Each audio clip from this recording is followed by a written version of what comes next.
আসছে রাস পূর্ণিমা তিথি, এরই লক্ষ্যে সেজে উঠছে রাধানগরের রাধা মাধব মন্দির। 15 নভেম্বর মন্দির প্রাঙ্গণে সকাল থেকেই চলবে ধর্মীয় আলোচনা ও নাম কীর্তন। এবছর তাদের রাস উৎসব 226 বছরে পা রাখতে চলেছে। এই উপলক্ষে নানান কর্মসূচিও হাতে নেওয়া হয়েছে বলে জানান আয়োজকরা।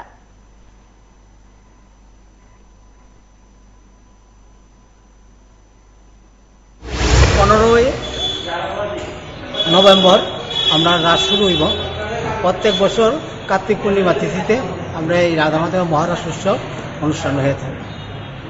এবার রাসের যে উদ্যোক্তা যারা মহিলার যে গ্রুপ লিডার হিসেবে আমরা অভয়নগরের মহিলারার উপরে দেওয়া হয়েছে।